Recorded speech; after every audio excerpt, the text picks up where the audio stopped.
Commerce Bank's building in downtown St. Joseph has a rich history in the banking industry and has impacted the community for many years. Well, the building was completed in mid-1903.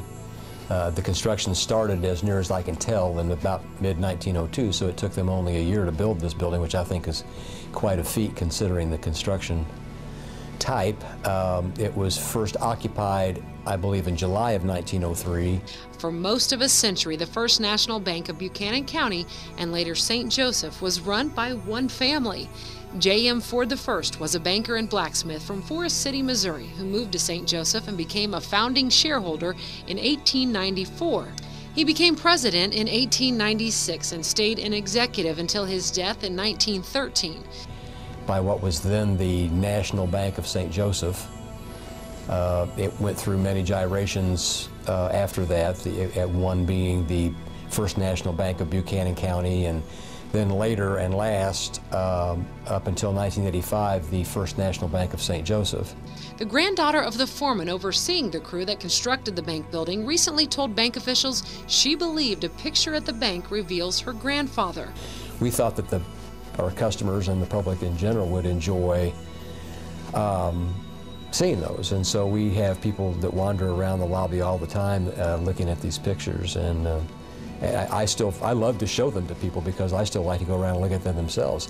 Interestingly, shortly after we put those pictures up, a lady came in and she said, "I think that one of these guys in this picture is my grandfather," and he was the foreman from the quarry company, which the quarry company I believe was in northern Arkansas, where these stones came from. And they sent these stones here, these slabs here, numbered, like a jigsaw puzzle, if you will. And this one person, of course, was the foreman on the job.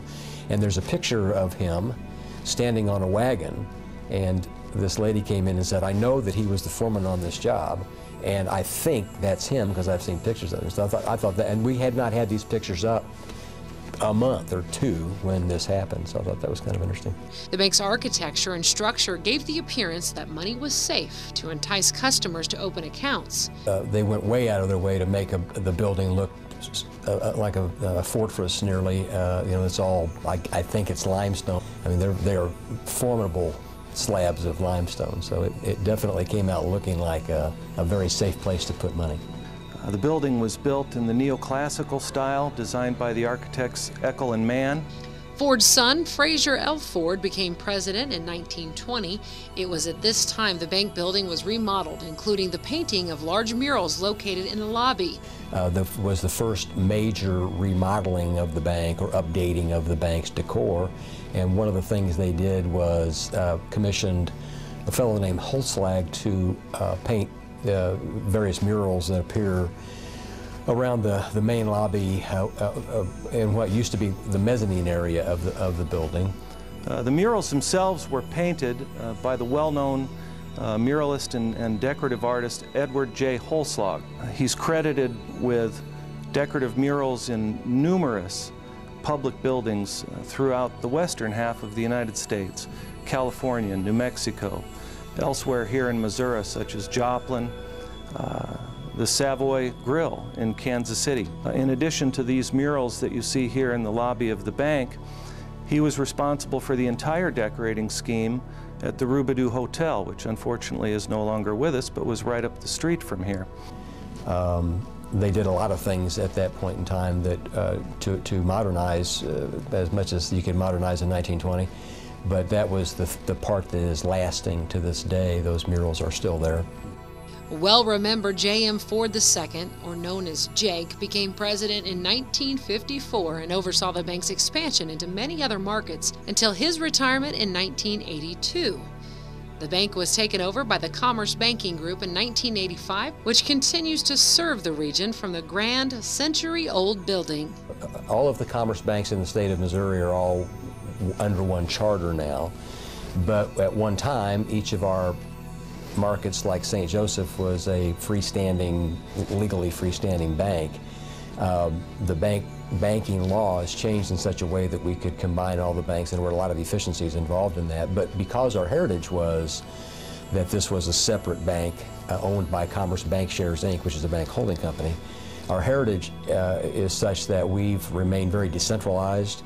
We have decision makers out in the field as opposed to a much more centralized organization where decisions are made afar.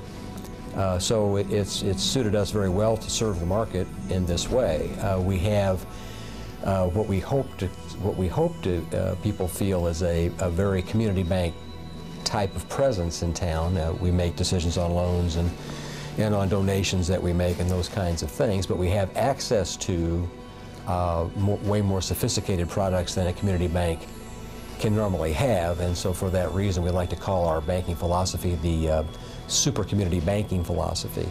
When Commerce Bank took ownership, there was a move by the FDIC and other parties to remove certain icons from the building. Commerce Bank fought the move and won. They had their eyes on several things around the bank, including the murals, that they were trying to wrestle away from us in using the purchase and assumption agreement that we signed with them. And as a matter of fact, that gold scale right behind you there was one of the things that they wanted, and even the fireplace in the one or main office in the old part of the bank building, they wanted the fireplace, and so we successfully fended that off.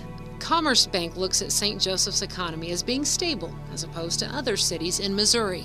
St. Joseph specifically is, you know, there were years and years that we fought having some of the worst unemployment in the state. And I'm happy to say those days seem to be gone. We've fared better than the state average and the national average now for quite a while. We have, let's call it upgraded jobs. People like Heartland and Boehringer Ingelheim and others have brought in high-paid people. So the quality of the jobs in St. Joseph, the quality is actually going up and up and up, and they're more stable jobs, so they're a little less prone to recession issues, and so it's been a very good market for Commerce Bank shares. St. Joseph really always has been, even in the days when the unemployment was tougher, the economy was tougher. We have always enjoyed being in St. Joseph from a financial standpoint. We've done very well here. The future of banking, the younger people that are coming up these days, kids that are in college now, for example, or recently out of college, they're way more interested, unfortunately, call it whatever you want, in the more automated processes, the phone apps and online banking and that kind of thing. And so a building to them isn't as necessary, a bank building is not as necessary to them as it probably was to our generation, or definitely was to our generation. So the far distant future of banking anywhere is going to be, it's going to be a different looking animal than it is right now. I love old bank buildings, so that's a bit of a tough pill for me to swallow personally, but it's just the way it is.